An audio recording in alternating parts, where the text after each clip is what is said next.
Alrighty, well, thank you very much, everyone. It's a pleasure to be speaking at Safricon 2017. I was at Safricon last year when it was held at the Free Market Foundation in Johannesburg, and I had a fantastic time listening to the speakers there. Before I begin with my presentation, I'd just like to give a brief introduction to myself for those of you who don't know me. And I'm a staff writer at the Rational Standard. I began writing at the Rational Standard at the end of the year 2015. And it's been really amazing to see our little website, started by a bunch of students, grow into, I would go so far as to say, is like the South African libertarian place where you can get your articles published. And we've co-authored it. We've even had criticism from some really crazy lefties in the media, which is just great. You know, when the people who are stupid hate you, it's a really good sign. I took the local coordinator course with Students for Liberty to become a local coordinator, and I'm trying to get it up and running at Rhodes University. Currently I'm wearing my red socks, and that's because my first year at Rhodes I was at Joe Slovo House. That was the name of my residence, who, as we all know, was a prominent libertarian. In any case, I'm also an avid lover of South Africa's wildlife and our nature, and since living in the Eastern Cape, Rhodes is in Grahamstown, which is a pretty small town and quite rural Eastern Cape. I got to become friends with a guy who lived on a game farm, and it gave me a whole new view on conservation and hunting, and I say hunting for a good reason, which I'll show you why now. But I attempt to show you how I think we can build a framework, a business-orientated framework to save South Africa's wildlife. So this is my friend Melt. He lives on a game farm about 30 kilometers from Grahamstown, in between Salem and Alexandria, if you guys have ever heard of that. And that's him with a red lechwe. And, I don't know what the feelings are when you look at a picture like this. You just see a guy with a dead animal. It's a beautiful one. Maybe you feel sad. Maybe you feel this is a horrible moral outrage, as some people who I've met online think it is. And so, think of your feelings for that picture. And then you see this, which is a really, I'm sorry, just a little trigger warning. There are a lot of these kinds of pictures coming up in the slideshow. And I think the problem that we have right now is that we see picture A and picture B and we think, well, these are both equally bad. Anytime we kill an animal is bad. And I think we simply do not understand how the business model of game farms and conservation works. So I'd like to attempt to explain that a little bit in my slideshow. So, first of all, South Africa, what's going on? South Africa has got some really amazing natural resources which we should be aware of. The first thing is that the country has got very, very diverse topography and biomes, from the deserts of the Northern Cape to the tropical regions of KZN, the Lowveld, this Cape Town, Western Cape region, which is kind of like Mediterranean Europe, to the sort of garden route, which is very temperate, to the Eastern Cape. We have a really a wide range of ecological biomes, if that's the right term, I'm not sure. And massive biodiversity. South Africa is one of the mega diverse countries along the same, in the same league with places like China and the Democratic Republic of Congo and Brazil.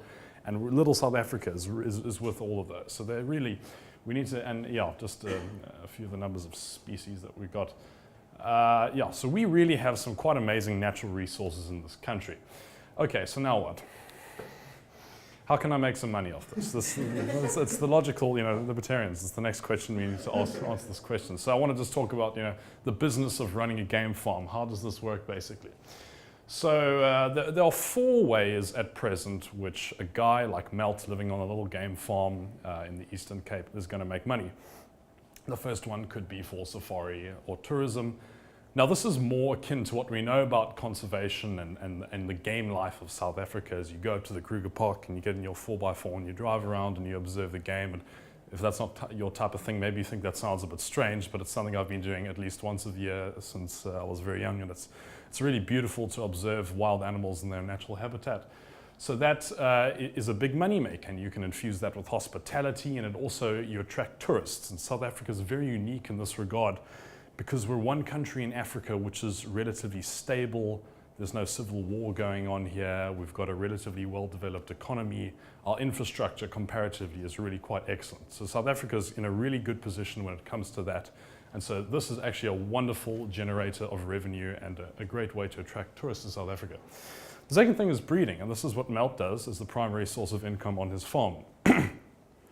Effectively, Melt's farm, it's a small one, and what he does there is he fosters an environment where these animals can breed and multiply, and eventually the idea is that you would buy and sell with other game farms, and in the process make money. And Melt might, he might buy the buck A or buck B, and he knows that the one is a male and one is a female, and they've got good genetics, and they'll breed a few calves, and then he can sell them off to Addo, and then Addo has more of sable, antelope, or roan, or whatever that they want. And it's a sort of a buying and a trading game. It's almost like the stock exchange of wildlife. You can think about it like that. but it is actually really wonderful, because it's in this process of breeding animals and selling them to more commercial farms that we increase the numbers of them. And so that is a wonderful thing for conservation, actually. And it's little farms like Melt's farm out in the Eastern Cape that really do a big job when it comes to saving the species. So hunting is another thing. Now, hunting is where it gets controversial, because this is something people are against.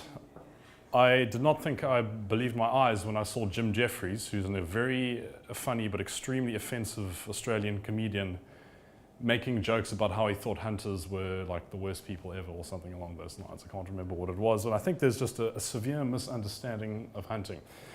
Why do people living on game farms hunt? Well, there's basically two reasons. There's sustainability. Now, I'll give an example. Suppose you have one herd of springbok on your farm. And, let's not say springbok. Let's say any kind of animal in which there is a husbandry system where there's one male and a whole harem of females, because that is how it sometimes works in the animal kingdom. If another male was to come to that herd, it might start fighting with the original one, and they'd naturally get into a bit of a war about who was the alpha male, and they might die. One might die, or the other might die, and maybe the breeding won't happen. So there are all these variables when you come down to breeding, that sometimes hunting becomes a necessary tool in order to sustainably manage the herds. And so it's not a bad thing, and when game farmers hunt on their farms, they're only doing so in order to maximize, the numbers of animals that they get. And I assure you, there is none of this sort of malicious mowing down animals with a machine gun as this, like what people in Sea Point would love to have you believe. And I'm just assuming they're from Sea Point. I don't know. So that is the first thing to notice, is that people who have game on their farms really do care about this game because it makes them money. Naturally, you're going to care about your assets. Okay, so the second reason is obviously revenue, and this is, I put that arrow there because it's combined with sustainability. Now, one thing which is happening a little bit in South Africa now is you get these rich Europeans, often from Eastern European countries, who are hunting enthusiasts, and they'll come down to a little farm like Melt's one in the Eastern Cape, and they'll maybe shoot a few, and they've got some trophies and stuff like that.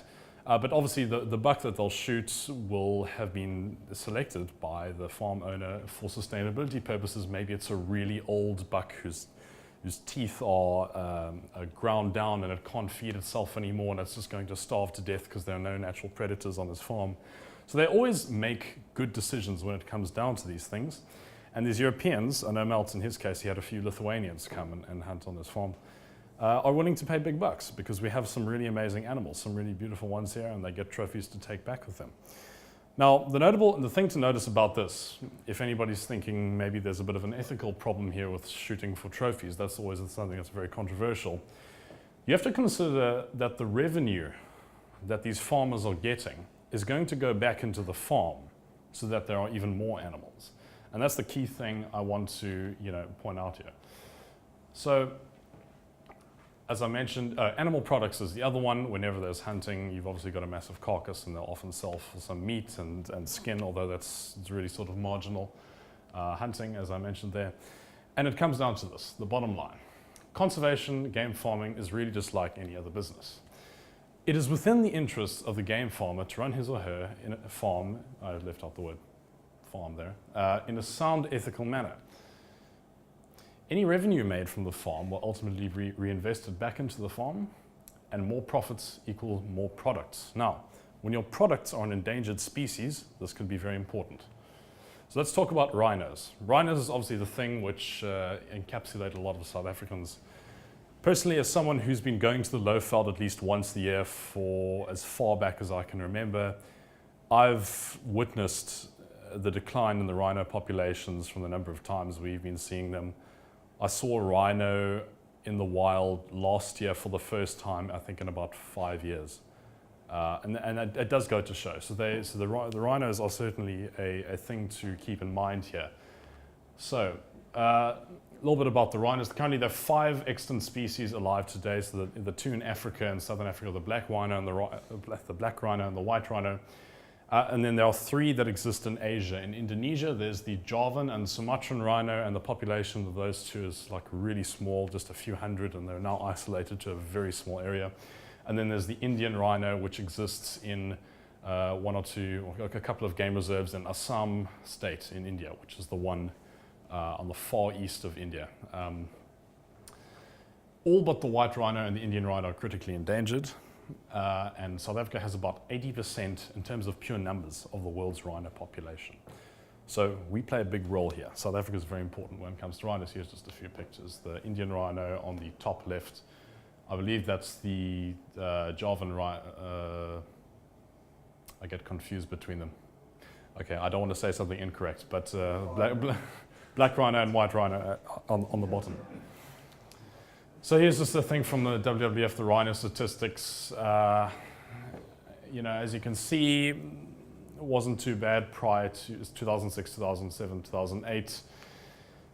30, 80, maybe 83 sounds like a lot killed, but relative to what's going on right now, it's really peanuts. And as we can see, 2009, that's kind of where we get a bit of a jump. It goes up to 122, and then all the way 2014, over 1,000 rhinos were poached, which is really quite extraordinary. The thing to notice here is that in 2009, in response to a bit of a wave of poaching of rhinos in South Africa, this is when the government put a moratorium on the sale of rhino horn. Domestically, and then internationally, there is an international agreement from a group called CITES. That's an acronym I can't, or cities or something, an acronym I can't actually remember, which makes it illegal to trade rhino horn internationally. So that's what happened. They criminalized it in 2009, and that was the results. And then here's just a bit of a more detailed graph, and we can really see from the year 2000, right up to 2007, it was marginal. I mean, less than. I'm not even above 30 one time, which is nothing compared to what we're getting now. And it's all spiked up. And as you can see, here's the sort of distribution between the provinces and now sandparks as the government-run wildlife authority that owns places like Kruger. And a large majority of those are in sandparks because a large majority of the rhinos are in game reserves owned by sandparks. And part of the reason for this is that due to the price of rhino now, poachers have been going to such extremes that it's now become a security risk to keep a rhino on your farm, because poachers are now taking guns and things like this and flying in helicopters. So if you're a guy like Meltz living on his tiny little family farm in the Eastern Cape and you have a rhino and you've got your family living on this farm, is it going to be worth it having the risk of having poachers with guns, come and attack you guys? Well, this is now the problem. It's created a societal problem in terms of game farmers keeping rhinos. Scarcity kills. This is a little syllogism taken roughly from Davy Ruurt's book. Post 2009, the rhino horn price skyrocketed to about 720,000 Rand per kilogram. One rhino has about 6 kilograms of rhino horn when fully grown. A rhino costs about 250,000 Rand, assuming you have a farm to keep it on. A dead rhino with its horn is now worth 17.3 times more than a live one. So that is the real issue right here. There's no incentive anymore to keep rhinos except for personal reasons, but economically it's just become dangerous, and for poachers, it's now almost worth the risk because it's just worth so much money. So that is so anyway, why legalize commercial trade in rhino horn? The reasons I would put it here at the end. So to provide a stable, legal, non-violent, non-criminal supply of horns to meet the demand and so lower the equilibrium price. The demand for rhino horn comes from 2 areas in particular. The one is Southeast Asia, in particular Vietnam, where it's used for medicinal purposes. And besides that, in Yemen, they use them as ornaments or the handles on daggers. And now, to my knowledge, African countries had actually been supplying these parts of the world with rhino horns for many years quite sustainably, because you don't have to kill a rhino to take its horn. You can just cut it above the bloodline, because the horn is only made out of keratin. Unfortunately, when poachers get there, they usually take a chainsaw and they just hack the thing off and the animal bleeds to death. It's a really cruel thing, but if we had them legalized to be sold on farms, then farmers who want to protect their animals would be able to do it safely and in a more humane way.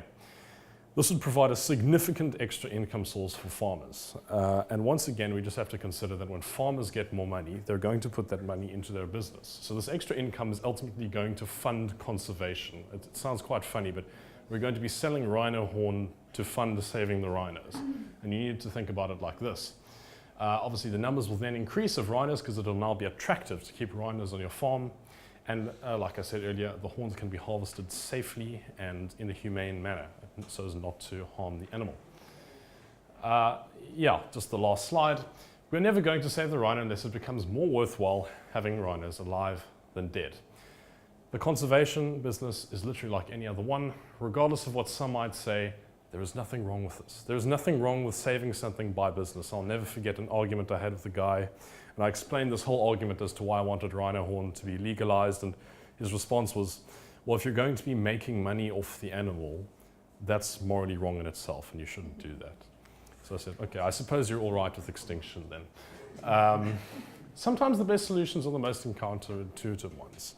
It just seems so right that if the problem is these damn poachers killing the rhinos to get the horn, that we should crank down on poachers and make it even more illegal.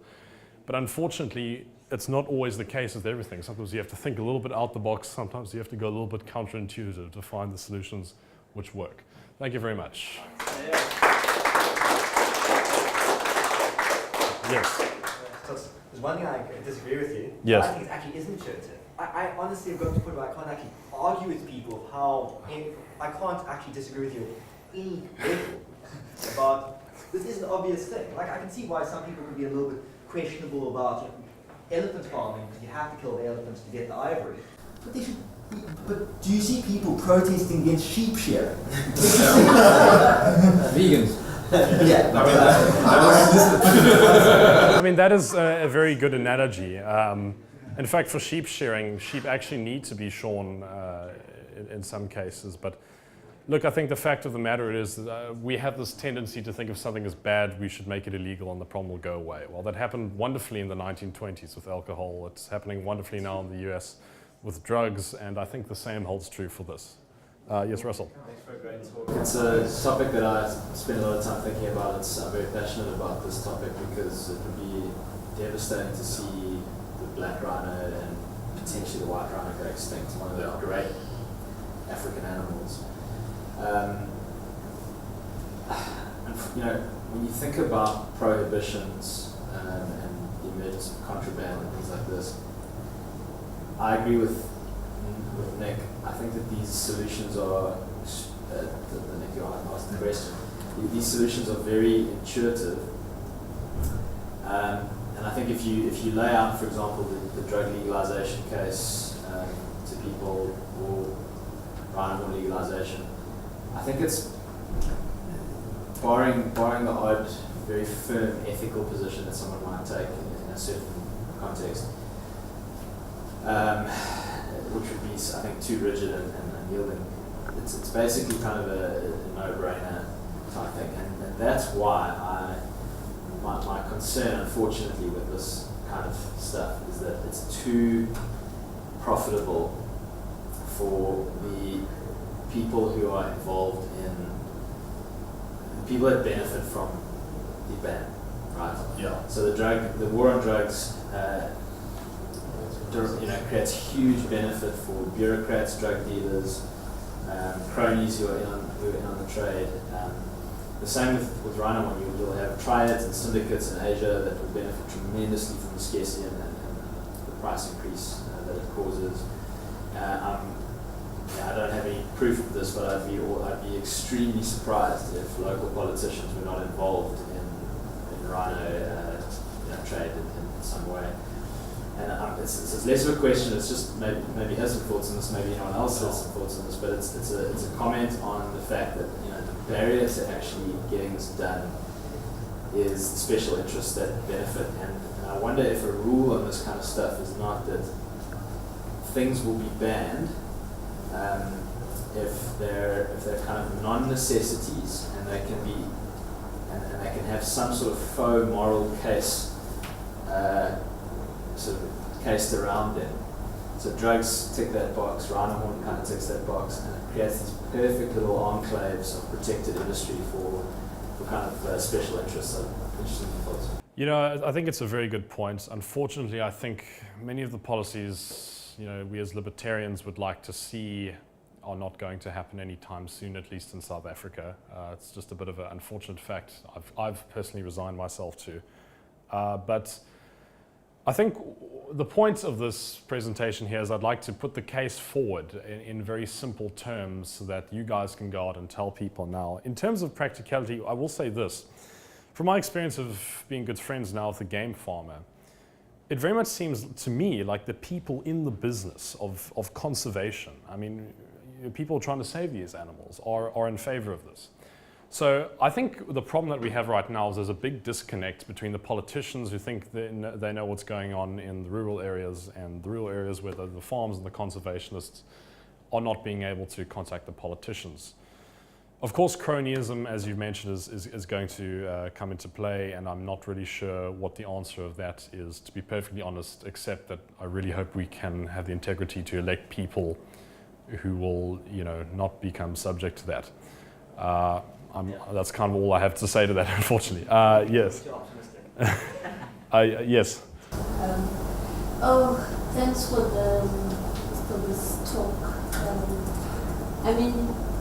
The only message that I know about conservation of land, like rhinos and animals and all that, I've heard more of the like people who say that hunting is evil and all this kind of thing. See point. Yes. So I think that your talk has educated me a lot.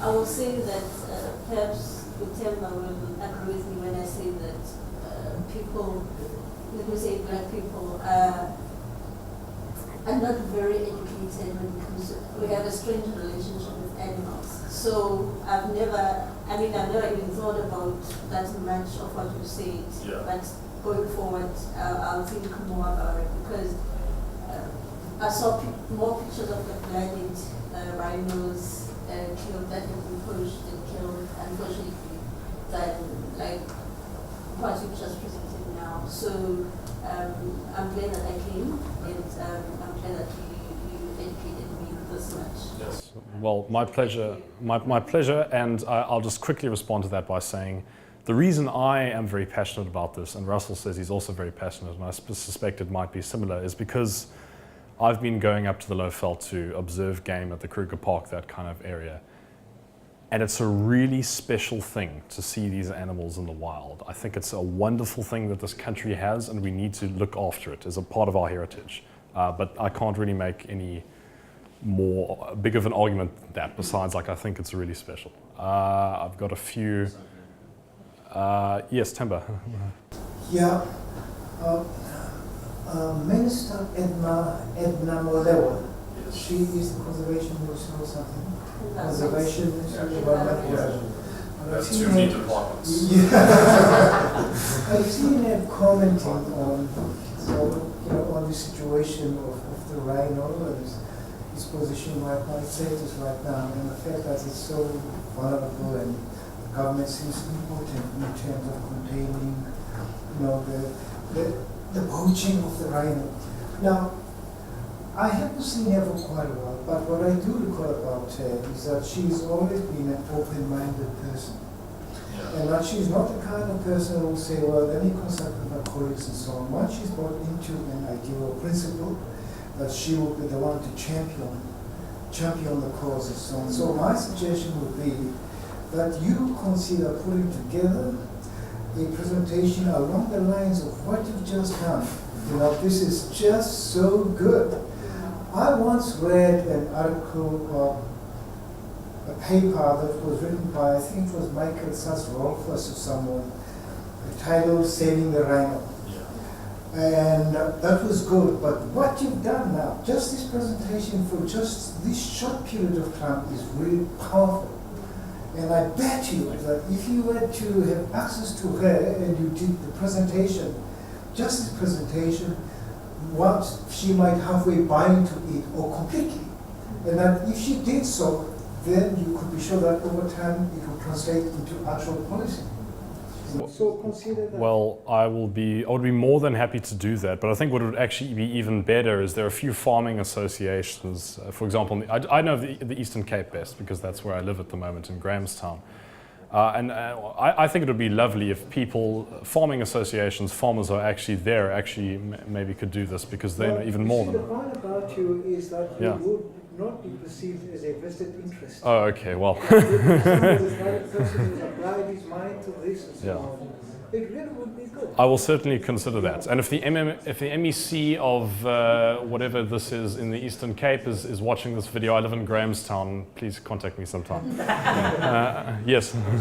Two things. First, I'd like to add that here, Edna, said there was a short while ago in Lufthansa, I think it was British Airways as well, other European airline companies refused, under public pressure, to transport trophies. Oh, really? Which, if you show them, it's a bit of a problem for the South African hunting industry.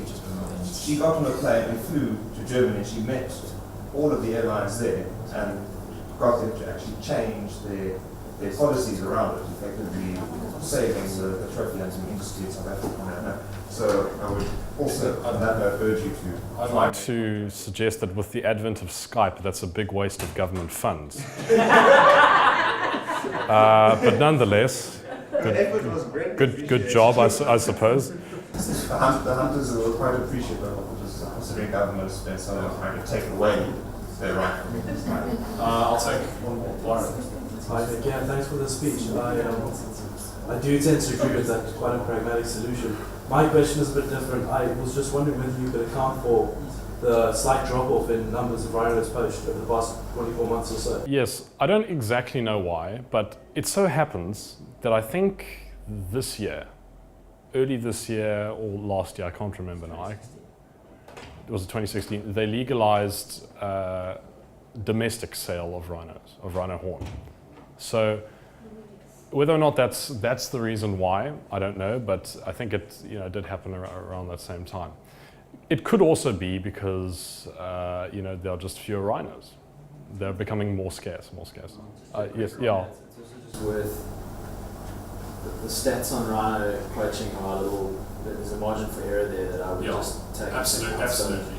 So it's a good question. I think if you saw a few years of a strongly declining trend, then that would speak to the decline. 1 year coming off, given the margin for error on the stats, I'd say that the threats are still clearly very high. Also, Looks like a bubble phenomenon for me with the market correction.